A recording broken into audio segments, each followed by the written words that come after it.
Bonjour et bienvenue dans cet épisode bonus de l'écriture d'un roman où chaque jour jusqu'au 24 décembre, selon le même principe que le calendrier de l'Avent, je vous donne mon avis sur un livre que j'ai lu cette année en les classant du pire au meilleur selon mes propres critères. Alors aujourd'hui, on en est au 15e roman de ma pile. C'est un livre qu'une amie musicienne et artiste m'a offert pour mon dernier anniversaire et je l'ai lu durant le premier confinement alors que j'étais moi-même hospitalisée. Pour ce séjour un peu particulier, je l'avais embarqué avec moi en le tirant au sort tout à fait par hasard parmi ma pile des romans à lire. Et c'est très étrange que je sois tombée sur ce livre en particulier à ce moment-là, car comme un écho à ma propre vie, il raconte aussi une expérience, bien plus traumatique, d'hospitalisation et de reconstruction. C'est ainsi que j'ai découvert Croire aux fauves de Nastasia Martin, paru aux éditions Gallimard dans les collections Verticales. Je sais pas si je prononce bien le nom de l'autrice, vous m'excuserez si ce n'est pas le cas. Alors c'est l'histoire d'une femme, anthropologue française, très reliée avec un peuple du Kamtchatka, qui est une région de Russie,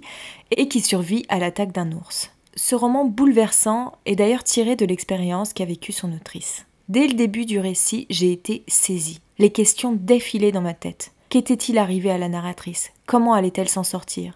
En quoi cette expérience allait transformer sa vie? Alors il faut savoir que généralement j'aime pas trop être au courant de quoi va parler un roman avant de le lire. Donc si je lis la quatrième de couverture la première fois que j'ai dans les mains, après je ne reviens jamais dessus. Ce qui fait que quand j'entame la lecture, ce qui arrive généralement beaucoup plus tard parce que j'ai toujours une pile énorme de livres à lire, je me souviens plus du tout de quoi veut parler ce livre. Ainsi, je me laisse guider par la plume de l'auteur et je me laisse plonger en toute innocence dans son univers. C'est ce que je préfère. C'est ainsi que j'ai découvert Nastasia Martin, une prose poétique à la lisière entre rêve et réalité. Durant tout le texte, on flotte dans un univers onirique entrecoupé de bribes de réel. C'est un rêve éveillé que nous propose l'auteur guidé par sa plume.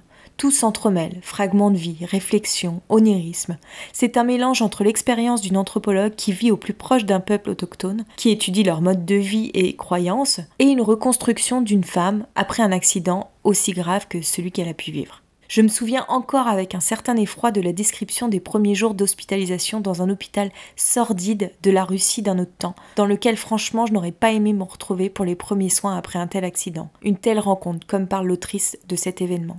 La rencontre avec l'ours se situe à la lisière des mondes. C'est cette frontière qui peut exister entre le monde occidental et celui du Kamtchatka, où vivent encore des tribus ayant gardé un certain mode de vie traditionnel, particulièrement relié au monde des esprits. La narratrice est un peu celle qui fait le lien entre ces deux univers. De cette expérience traumatique, elle en fait une expérience spirituelle dont elle tire toute cette poésie qui transpire de son texte. Donc dans cet univers où les frontières sont poreuses, il m'a semblé que l'objectif de la protagoniste était de trouver une signification à ce qu'elle avait vécu. Pourquoi avait-elle subi cette attaque? Et pourquoi surtout y avait-elle survécu? Au fil des pages, elle explore tout le champ des possibles, à la frontière de ces univers, celui d'où elle vient, où elle a grandi, et celui où elle vit, qu'elle étudie depuis plusieurs années. C'est vraiment un beau voyage que vous découvrirez à travers ces lignes, tant sur le fond que sur la forme.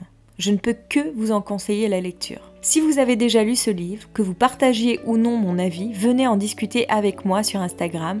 Vous me retrouverez sous le nom d'Aurélie Horner. En attendant, on se retrouve dès demain pour le 14e roman de ma pile avec une autrice qui nous propose une plongée dans un tout autre monde. Et on va encore une fois reparler d'Inde. D'ici là, bonne lecture à vous et à demain.